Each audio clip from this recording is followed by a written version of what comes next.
Assalamualaikum and hi, my name is Nur Arda Najwa. So today we will be having discussion about how Papa Rich can motivate employees in the Vietnamese market by applying Maslow's hierarchy of needs. After that, we're also going to discuss about cross-cultural differences that need to be considered by Papa Rich while doing its operation in Vietnam. Okay, as we all know, Papa Rich is a Malaysian multinational company that serves Malaysian food globally. So in order to successfully enter the Vietnamese market, Papa Rich should know the cross-cultural differences, what is the suitable approach and strategies to adapt and blend in into local tastes and preference. Hi, my name is Muzahara Batrisha and I will be continuing with the Vietnamese cultural traits. One of the strongest cultural traits would be collectivism. Vietnamese people, they value teamwork and also group harmony. So in this case, our employees would prefer working together rather than individually. Secondly would be respectful hierarchy. They respect their elders. So the employees would respect their managers and their higher ups. However, this might be a downward because workers may hesitate to question their supervisors if there were any confusion or there were any disagreement. Third, is relationship oriented. Vietnamese people believe in building trust and good relationship is important for them. So as an employer, we should definitely try to create a good relationship with our employees. Now, I will be moving on to the impact of those behaviors set on their workplace behavior. First, we could definitely create a strong teamwork as they believe in collectivism. Making everyone working together as a group might not be the hardest task for us. Secondly, employees would support each other. As said, they value teamwork and also group harmony. So, employees will be able to help each other if there were any confusion on their side or they're having a rough time. Third is high respect for company leaders. As said, they respect their elders and having respect for their higher ups would not be a problem. However, there might be a downside to this. So first of all, employees may avoid giving feedback. So bringing back to high respect for company leaders, due to their sense of respect, they might be hesitating to question their leaders if there were any disagreement between them. Second would be communication misunderstandings. This would probably happen between the Malaysian employees or managers that we hire to be working in Vietnam. So working in another country, which means you have to understand the culture properly to not disrespect anyone in any form. Third would be different expectations regarding leadership and rewards. For example, the manager from Malaysia might have a different expectation on how they should lead, and the Vietnamese employees have an expectation of how the manager should be rewarding them and how the manager should be leading, how the manager should lead them. Third, moving on to the challenges faced by Papa Rich. So first of all, we have communication differences. Due to different cultures, the wrong body language or verbal cues might lead to misunderstandings. This might happen in any formal business meetings between us and our Vietnamese partner, so we need to be careful on that. Second, management style differences. As I said earlier, Malaysian manager, for example, might need to change their leadership method in leading the Vietnamese employees.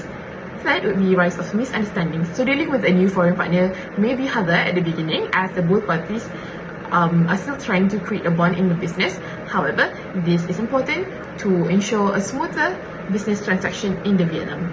Lastly, how to overcome these cultural differences. Here, I am taking Starbucks case study penetrating into Vietnam to help us. How did they do? First of all, they localized the menu.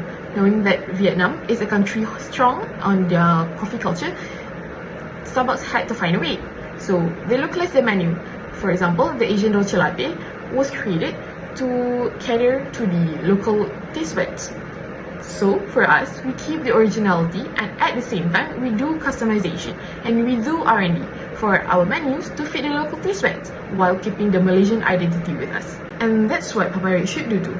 We should focus on our values and do not try to target everyone in the market. Instead, try targeting on certain group of people, for example, travelers and tourists. By coming to Papa Rich, they can try the taste of both local and also Malaysian cuisines. And that will be very good for us. And that's all from me. Thank you. So talking about managing employees from diverse cultural background, Papa Rich should recruit Vietnamese local staff who has a deeper understanding about local language, taste preference, business ethics and customer expectation.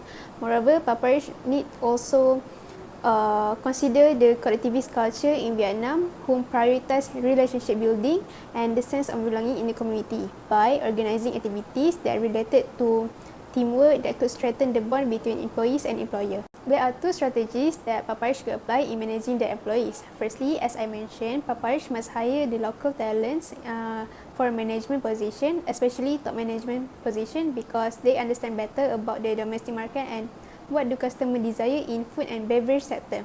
Secondly, Paparish also could apply the gift-giving culture to reduce the gap between employees and employer. For example, by giving gifts in Lunar Year or when the employees having a celebration like a wedding.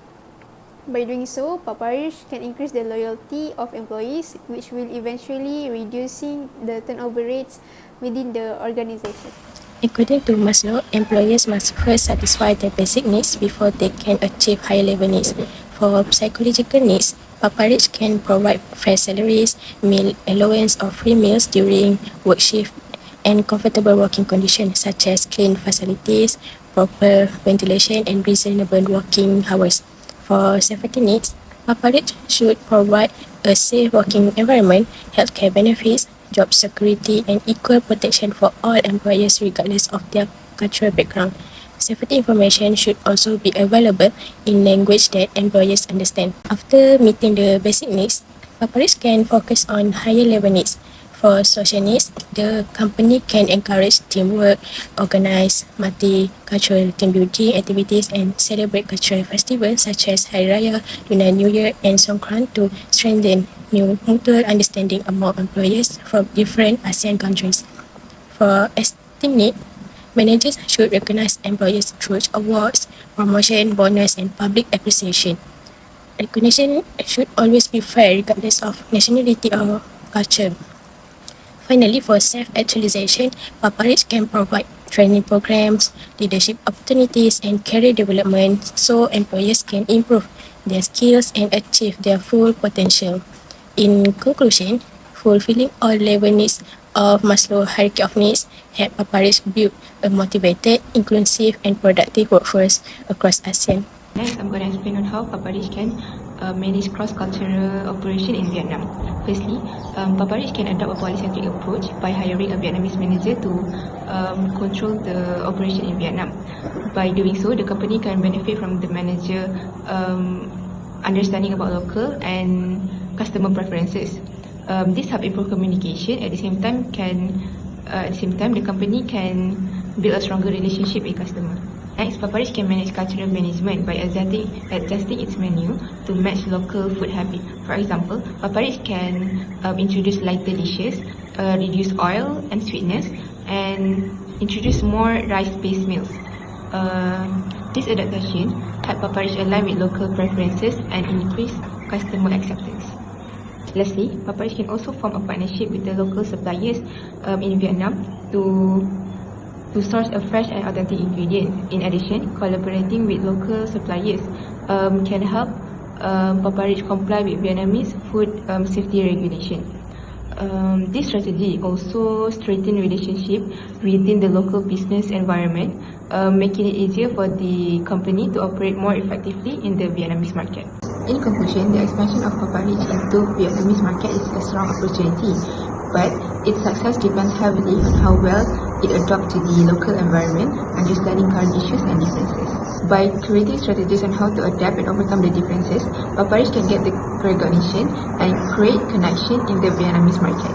Overall, Paparish can succeed in Vietnamese market if it adopts a culturally sensitive and flexible approach.